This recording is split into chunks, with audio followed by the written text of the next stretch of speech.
senhores telespectadores, hoje viemos ao Baixo Alentejo. Esta terra branca, bonita, parece uma pomba pousada na charneca. Esta terra branca é Almodóvar, a vila de Almodóvar. Logo a palavra Almodóvar é bonita.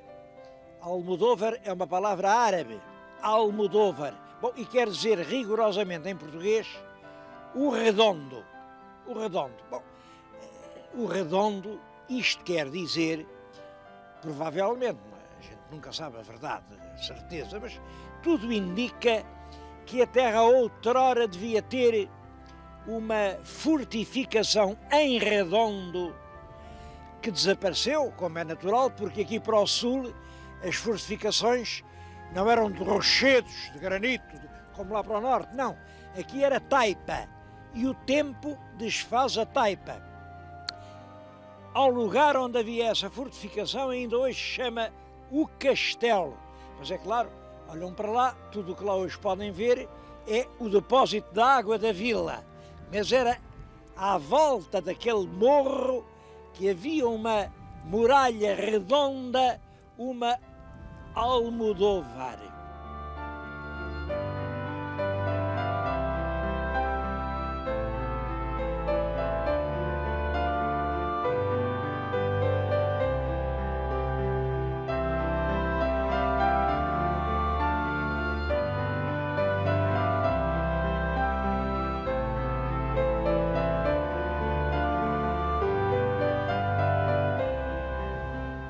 Terra de cereais, era terra de moinhos e de azanhas.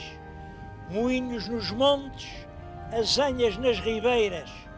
Bom, hoje os moinhos estão em ruínas, as azanhas estão paradas. Olhem, este tem uma data 1765, um moinho do tempo do Marquês de Pombal. Vejam lá se não valia a pena reconstruí-lo.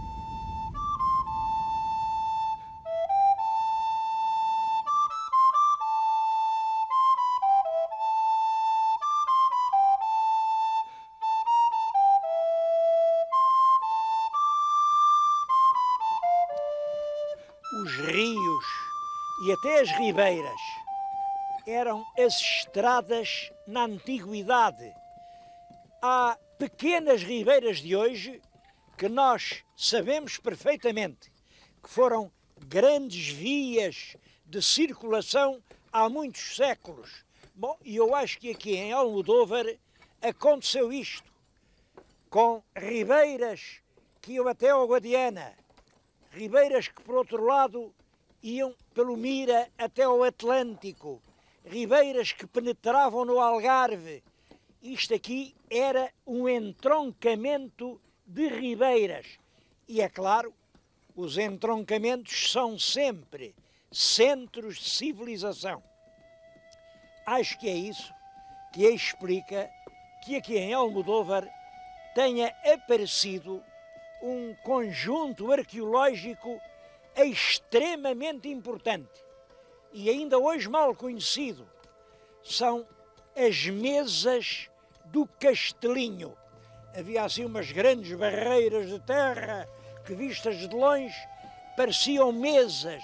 Claro que não eram barreiras nem mesas, eram os vestígios de antigas muralhas muito anteriores à vinda dos romanos. E no conjunto, este sítio arqueológico das mesas do Castelinho têm vestígios dos povos que aqui estiveram 500 anos antes da chegada dos romanos. Têm vestígios da passagem dos romanos. Olhem, isto que está aqui na minha frente, e como já veem, são casas retangulares que davam aqui para o que talvez fosse uma rua. Tudo isto é romano.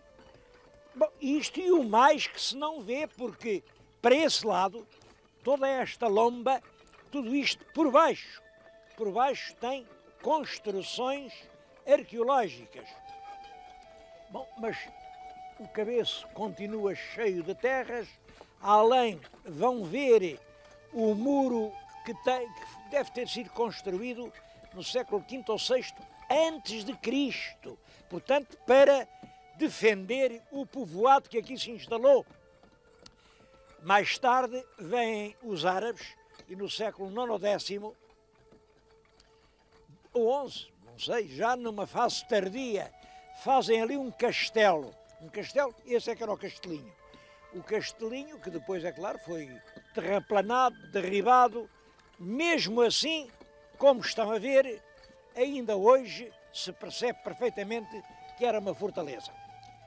No conjunto, estas ruínas das mesas do castelinho dão o testemunho de mais de 2500 anos de evolução histórica do povoamento português. E queria dizer outra coisa. Estas obras são possíveis porque aqui o IPAAR e a autarquia e a Universidade de Lisboa, todas se deram as mãos, todas ajudam.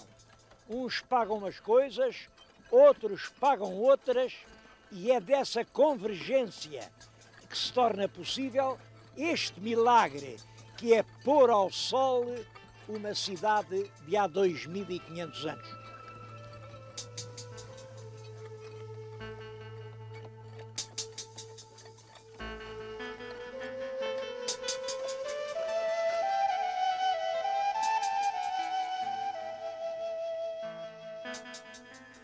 Ora, muitas peças que têm sido descobertas naquelas escavações estão hoje recolhidas aqui no Museu Arqueológico Municipal e Etnográfico de Santa Clara a Nova. Eu estou-lhes a falar exatamente na sala de arqueologia, que tem peças que, para mim, são peças deslumbrantes. Olhem para esta talha. Olhem para esta talha. Esta talha é anterior à Roda do Oleiro e deve ter cerca de 2500 anos. Bom, era aqui que eles guardavam alimentos, naturalmente, cereais, suponho eu. Bom, 2500 anos. Na mesma época em que os nossos daqui faziam peças destas, já chegavam aqui. Eu estou-lhes a mostrar agora um fragmento de uma peça de cerâmica ática. Bom, ática leva-nos a pensar em Atenas. E como é ao mesmo tempo, isto é do tempo de Péricles.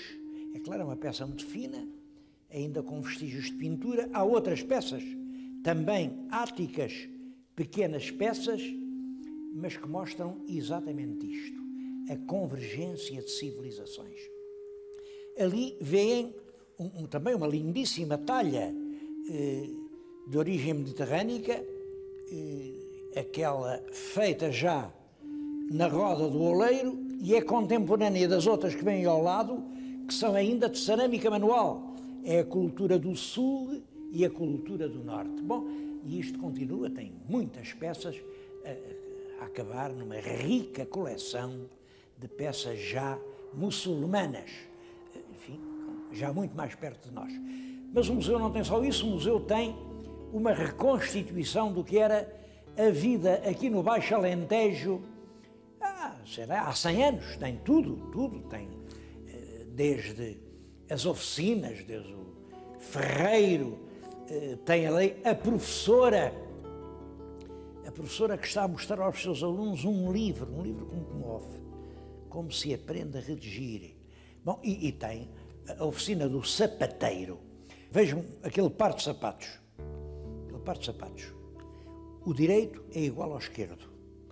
É que aquilo usava-se assim mesmo. Era uma razão de economia, porque se estragava um sapato, não se deitava fora ao par. O outro continuava a servir. Só se mandava fazer o par que faltava. E aquilo usou-se até há pouco tempo. Mas talvez a sala mais interessante de todo o museu seja a Casa Alentejana. Lá está a Casa Alentejana, a mesa posta, lá está a baixela das aldeias, lá está o lume do lar. Bom, vale a pena vir a Santa Clara a Nova só para ver este museu.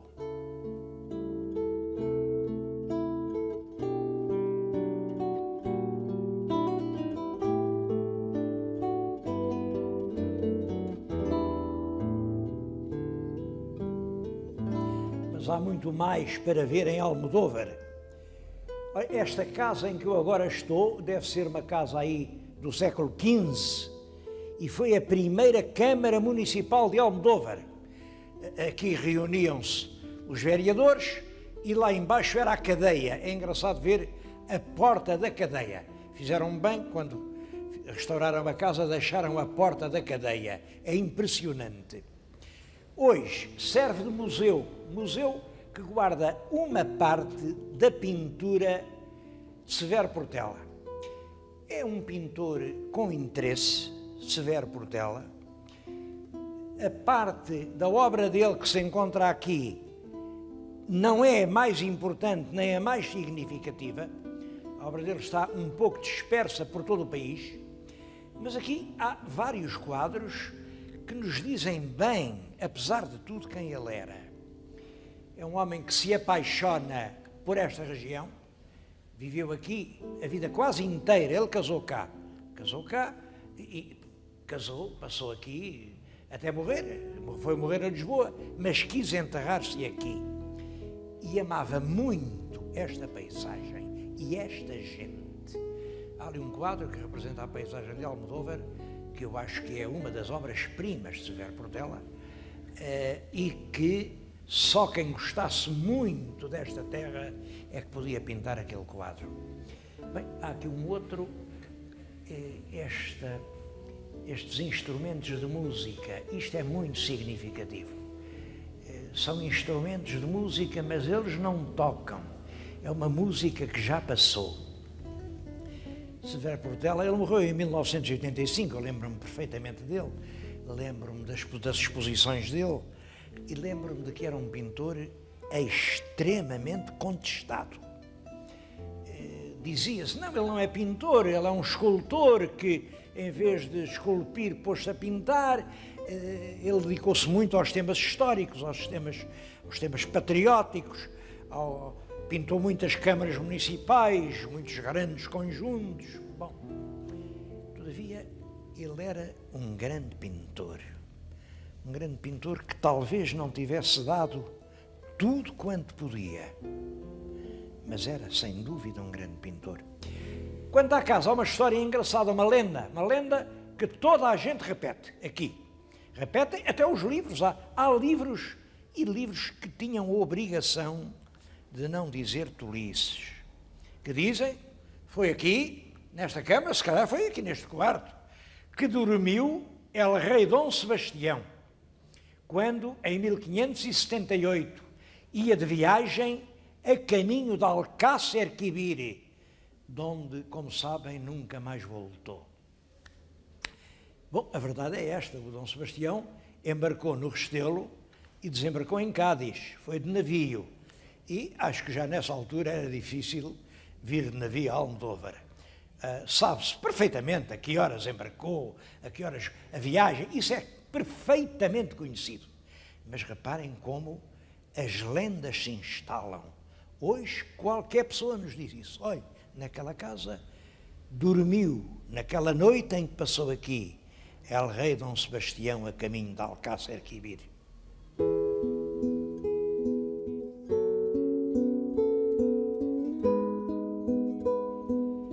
No concelho há outros monumentos. Por exemplo, a Igreja de Santa Cruz, que é do século XVI e que está naquele terrível estado que veem. Eu agora estou-lhes a falar no claustro do velho convento dos franciscanos, convento de São Francisco. Bom, também isto está completamente em ruínas e dava aqui uma lindíssima pousada. Junto do convento fica uma igreja. Vamos entrar na igreja.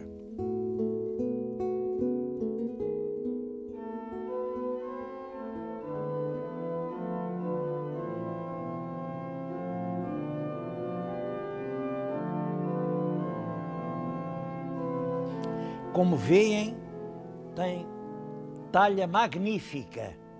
Isto é da melhor talha portuguesa do fim do século XVII. Bom, e está num estado péssimo, está a cair. A Câmara já pediu ao IPAR ajuda para o restauro. a ajuda já foi prometida. Bom, e é bom que não demore, porque senão isto acaba por apodrecer. E isto está classificado como monumento nacional. Ora, a responsabilidade pelos monumentos nacionais tem de ser de todos nós.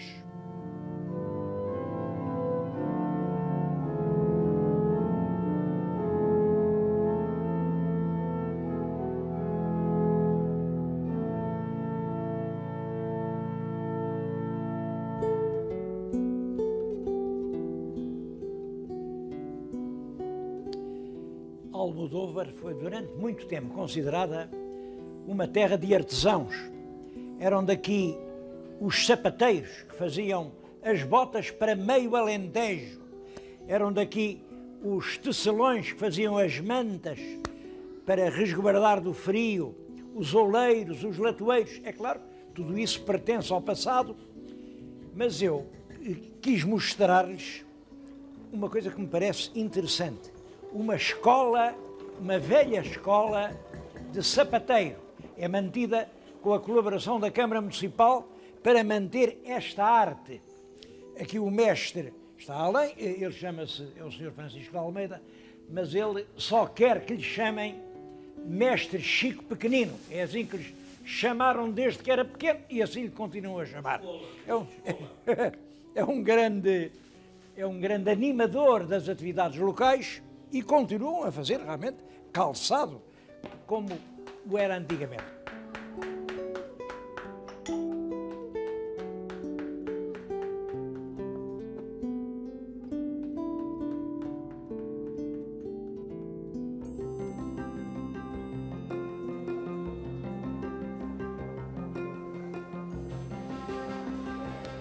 É uma terra de praça abundante, muita fruta, muita hortaliça, muitos legumes.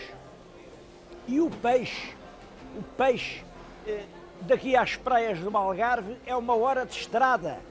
Pouco depois de pescado, o peixe chega aqui a Almodóvar. E o pão. Olhem, é aqui de Almodóvar que saem caminhonetes todas as noites. Uma grande parte daquele pão delicioso que se come em Lisboa e a que a gente chama o pão alentejano. Cá está ele, o pão do Alentejo.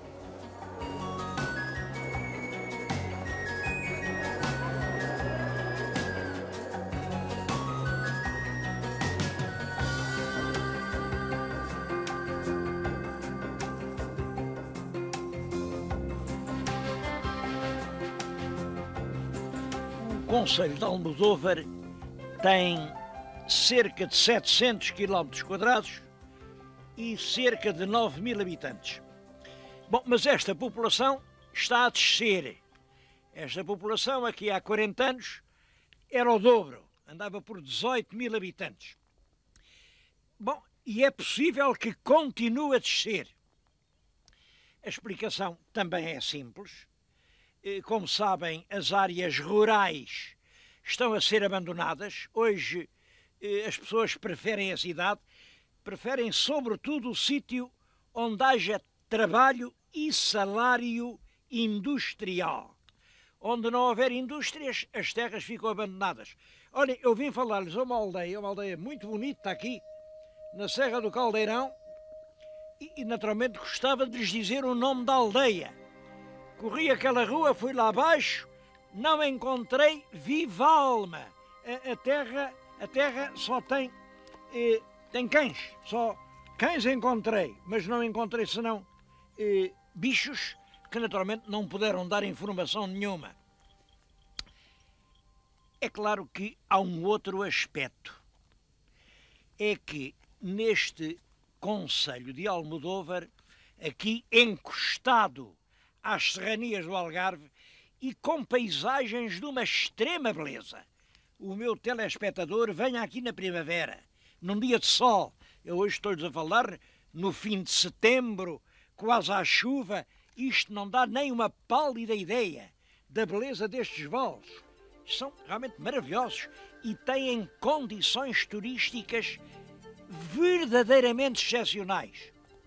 simplesmente, não, simplesmente, há a lei, há o assaimo da lei.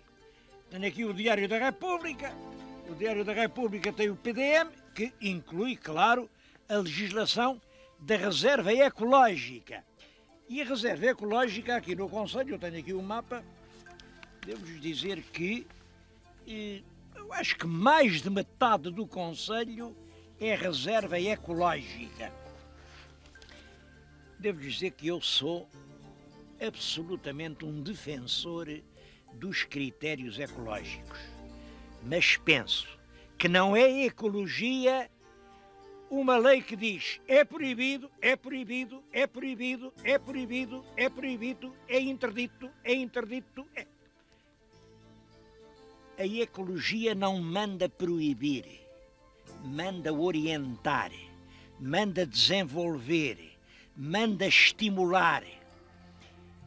A ecologia é uma fase no processo do crescimento. Já tenho insistido nisso, mas vejo que os senhores ecologistas não percebem. Não percebem. Os senhores ecologistas pensem no que seria, por exemplo, o Val do Douro, se não tem havido intervenção humana. As enxurradas, as cheias, atiravam com aquelas terras para o Douro e hoje aquilo eram só penhascos escalvados. Só que o homem interveio com inteligência, com coragem, com longos séculos de trabalho e de suor, e fizeram do Val do Douro uma das mais belas paisagens humanas do nosso país e talvez da Europa. A ecologia não serve para proibir, serve para aperfeiçoar. E o que se está a fazer aqui nestes concelhos, concelhos que não têm mais do que a sua paisagem, mais do que o seu futuro turístico, que podiam realmente ter aqui reservas, parques naturais que fossem um atrativo para meia Europa. Não, isto está inteiramente entregue, como viram, aos cães, ao abandono. Os antigos montes do Alentejo caem em ruínas. Ninguém pode construir.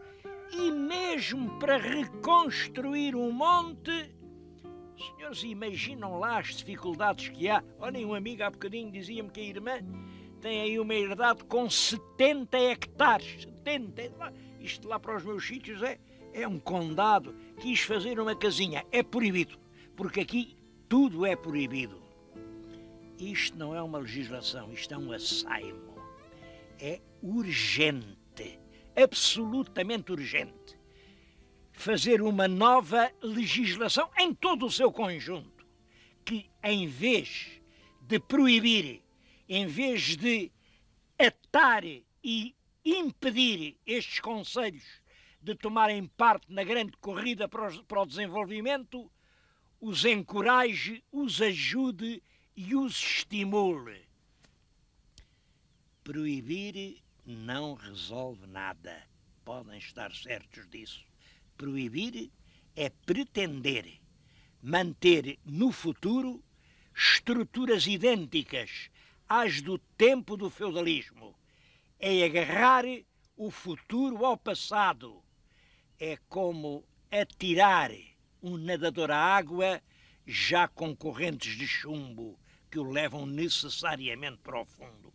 Eu faço este apelo, não é a primeira vez que aqui, no Baixo Alentejo, os autarcas, os moradores, os comerciantes, os donos das propriedades, todos eles me dizem, a gente aqui está a ser asfixiado, esta terra não dá um passo. Neste caso, estou-lhes a falar de um concelho que tinha 18 mil habitantes e agora tem 9 mil. Por este ponto, até onde é que isto vai parar? Os senhores que fizeram o tal plano vieram aqui? Estiveram cá? Ou legislaram de cor? Eu sei que estou a ser crítico e amargo, mas acho que estamos a tratar de coisas que são essenciais para o progresso do país, sobretudo para estas parcelas do país profundo, que são as mais esquecidas e as que mais ansiosamente querem progredir.